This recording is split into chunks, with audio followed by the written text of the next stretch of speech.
Good morning students, कैसे हैं आप लोग। ये क्लास 4 का ईवीएस क्लास है और चैप्टर 16, क्योंकि ठंड है अभी स्कूल बच्चों को आने के लिए मनाही की गई और निश्चित रूप से आपको भी बचना चाहिए, आपको घर में रहना चाहिए क्योंकि बहुत टेम्परेचर कम है और इस कम टेम्परेचर में हो सकता है कि आपको कोई परेशानी हो जाए, किसी को भी हो सकती है। इसलिए अभी आप घर में हैं तो घर में रहते हुए भी पढ़ें, ये आपके लिए आपकी जिम्मेवारी बनती है। इसलिए ये चैप्टर मैं आपको पढ़ाने की कोशिश कर रहा हूँ कि आप इसे पढ़ें और इसको फिर घर पे रीडिंग देंगे। रीडिंग देने के बाद कुछ क्वेश्चन समझने की कोशिश करेंगे और अगर आपको नहीं आता है तो आप मैसेज भी कर सकते हैं, अदरवाइज आप समझने की कोशिश करेंगे। इसमें आप अपने घर के एल्डर से, अपने मदर से, अपने फादर से, अपने बड़े भाई से, बड़ी बहन से भी आप हेल्प ले सकते हैं। ठीक है, तो ये चैप्टर है building materials, tools and bridges, यानी कि घर बनाने में किन किन चीजों की जरूरत पड़ती है, कौन कौन से टूल्स लगते हैं और फिर ब्रिजेज वगैरह को बनाने में भी क्या क्या होता है, इसको हम समझते हैं। तो सबसे पहले हम लोग घर के देखते हैं बेटा, हाउस।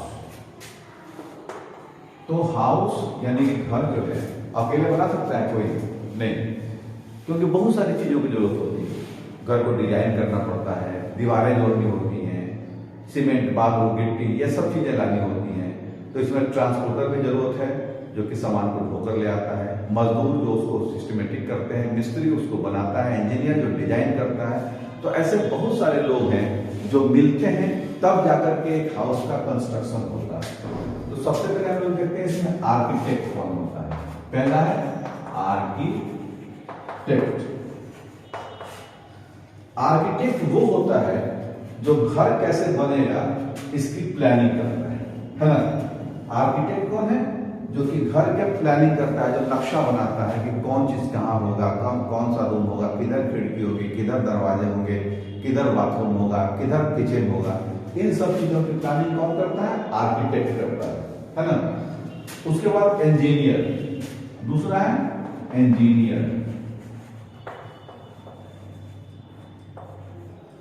तो इंजीनियर ये देखता है कि जो मटेरियल है वो प्रॉपर आ रहा है कि नहीं, वो प्रॉपर डाला जा रहा है कि नहीं, क्योंकि अगर मटेरियल प्रॉपर नहीं पड़ेगा, अगर सिस्टमेटिकली नहीं पड़ेगा तो घर कमजोर हो जाएगा और वो घर जो है वो आगे हो सकता है कि टूट जाए या नुकसान करे।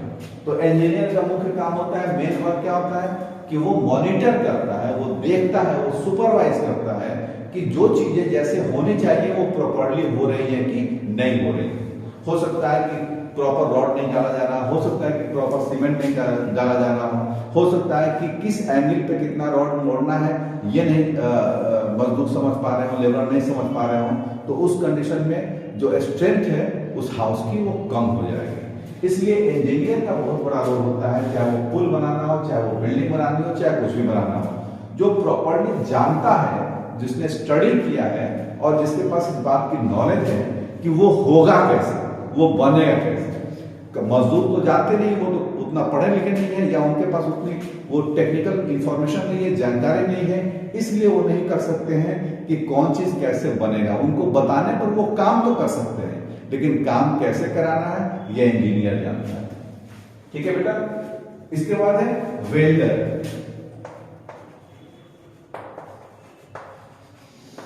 तो ये वेल्डर्स क्या करते हैं? कई बार देखते होते हैं कि जहां तहां पे स्टील के जो बड़े बड़े स्लैब्स होते हैं या रॉड होते हैं, लोहे होते हैं, उनको जोड़ना पड़ता है।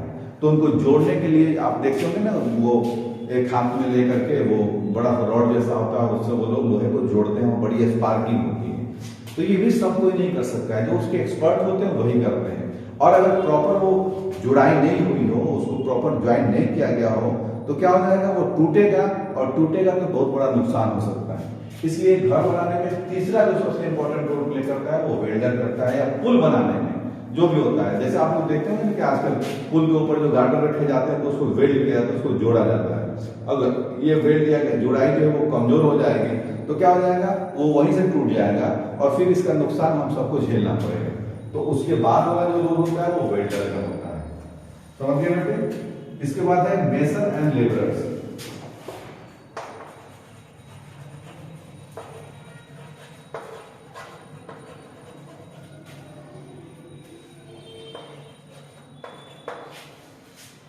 अब इनका काम क्या होता है? अब इंजीनियर साहब तो बता दिए कि ये ऐसे बनेगा, ये चीजें होंगी, लेकिन उनसे दीवार तो नहीं जोड़ी जाएगी। तो दीवार जोड़ने के लिए, कंस्ट्रक्शन करने के लिए मिस्त्री होते हैं, राजमिस्त्री, दे आर कॉल्ड मेसन, और उनको हेल्प करने के लिए लेबरर्स होते हैं, क्योंकि मिस्त्री तो काम कर रहा होता है। तो उनको मदद करने के लिए ईंट लाना है, सीमेंट लाना है, मसाला लाना है, बालू लाना है, पानी लाना है, ये सारा काम कौन करता है? लेबरर्स करते हैं, जो उनको सारी चीजें उनके पास अवेलेबल कराते हैं, और जिसके चलते वो मेसन या वो राजमिस्त्री काम कर पाता है।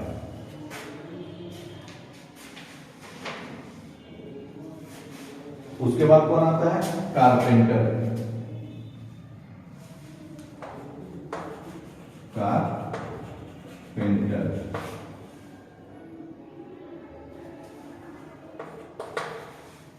मतलब बढ़ई, खिड़की लगाने हैं, दरवाजे लगाने हैं, लकड़ी का काम करना है, जितने भी वुडन वर्क होते हैं वो सब कौन करता है?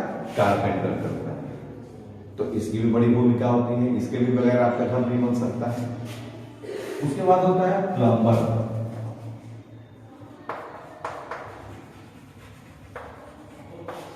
अब जब घर बनता है तो उसमें पाइपलाइन भी डालनी होती है, ताकि प्रॉपर्ली हर जगह पर, वॉशरूम से लेकर के, किचन से लेकर के और जगहों पर पानी जा सके। तो इस पानी का पाइप लगाने का काम, या जहां भी नल से संबंधित काम होता है, ये कौन करता है? ये प्लम्बर करता है। आपने इतना नोट कर लिया, इतना समझ लिया होगा, तो मैं इसे अब हटा रहा हूं।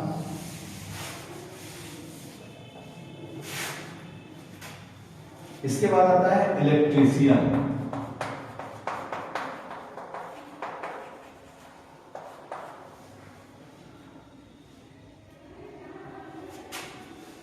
तो भाई घर में एक और भी इंपॉर्टेंट चीज है, वो क्या है? इलेक्ट्रिसिटी।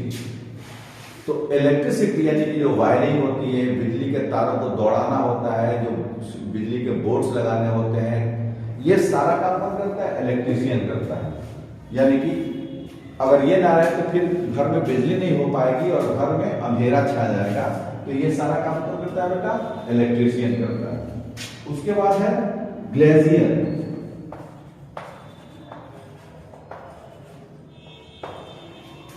अब बढ़ई ने तो खिड़की दरवाजा बना दिया, या कारपेंटर ने तो ये सारा काम कर दिया। उसको खिड़की दरवाजे और चौखट को फिट करने का, जो दीवारों में फिट करने का काम होता है, ये कौन करता है? ग्लेजियर करता है। अगर ये ना रहे तो सब बना हुआ रह जाएगा, लेकिन इसको फिट कौन करेगा ये समझ में नहीं आएगा। तो ये एक्सपर्ट होते हैं जो कि खिड़की दरवाजे और चौखट जो भी होता है, पेन जिसको हम लोग बोलते हैं, उसको ये फिट करने का काम करते हैं। और उसके बाद आता है टाइम पेंटर। यानी कि ये पेंटर जो होता है वो दीवारों को, खिड़की दरवाजों को, घर की चीजों को, जितनी भी मतलब अंदर जो वॉल से लेकर के और जो भी खिड़की दरवाजे हैं, विंडोज हैं, उन सब की ये पेंटिंग करता है। अब बढ़िया पेंटर है, अच्छे ढंग से पेंटिंग करता है तो घर खूबसूरत लगता है। अगर पेंटिंग सही नहीं होती है तो अच्छा घर भी खूबसूरत नहीं लगता है। इसलिए इसका भी बहुत बड़ा रोल होता है। तो ये तो लोग हुए जो एक घर बनाने में इतने लोग हेल्प करते हैं, जिसमें electrician, glazier, painter, architect, engineer, है ना, ये सारे लोग आते हैं। अब चीजें कौन कौन सी इस्तेमाल होती हैं तो हम इसको देखते हैं। मटेरियल्स, बिल्डिंग मटेरियल कौन कौन से? तो सबसे पहले हम लोग देखते हैं ब्रिक, मतलब ईंट, क्योंकि बगैर ईंट के, बगैर ब्रिक के तो बन ही नहीं सकता है मकान। तो पहले जैसे ईंट कैसे बनता है? मिट्टी को पका करके उसको ईंट बनाया जाता है। आजकल ऐश ब्रिक आते हैं, यानी कि जो ऐश आता है, जो राख होता है, उससे ईंट बनाया जा रहा है, जो आप देखते होंगे वो ग्रे कलर का या स्मोक ग्रे कलर का होता है। तो ये आप देखते हैं उसमें बड़ा काम होता है। पहले वो मिट्टी के ईंट के रूप में उसको बनाते हैं, सांचे में ढालते हैं, फिर उसको सुखाया जाता है, फिर उसके बाद उसको चिमनी में लाया जाता है, फिर उसको पकाया जाता है और तब वो ईंट तैयार होता है। तो ये भी एक लंबा प्रोसेस होता है। दूसरा है सीमेंट, क्योंकि ईंट को जोड़ने के लिए सीमेंट की जरूरत पड़ती है, तो ये भी इंपॉर्टेंट है। सीमेंट और सैंड भी होगा और सैंड। तो सीमेंट और बालू का जब मिक्सचर किया जाता है तो उससे हम लोग ईंटों को जोड़ते हैं, तो सीमेंट दूसरा चीज हो गया। उसके बाद क्या है भाई, कंक्रीट।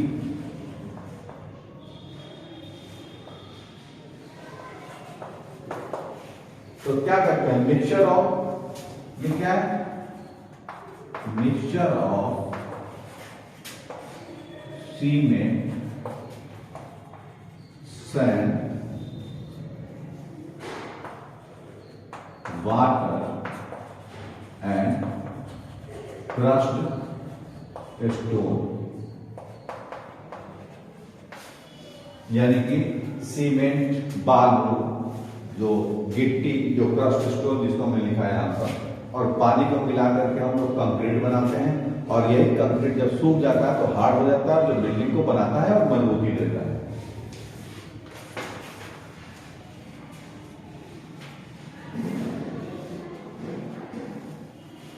तो इतना तो आप समझ गए होंगे बेटा।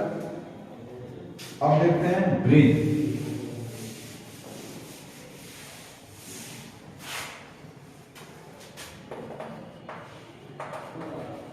Building of bridge. तो ब्रिज क्या होता है, across the river, across the stream, जो हम बनाते हैं ताकि हम इस पार से उस पार जा सकें, उसको हम लोग क्या बोलते हैं, ब्रिज बोलते हैं। तो ब्रिज के टाइप्स क्या होंगे, टाइप्स ऑफ ब्रिज। पहला हो गया आर्क ब्रिज,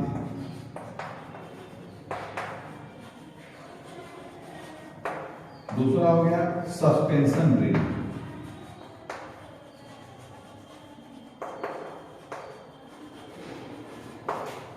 तीसरा हो गया बीम ब्रिज,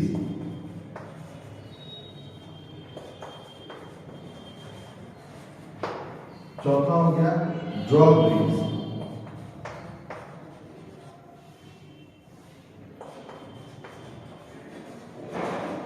और पांचवा हो गया पॉन्टून ब्रिज।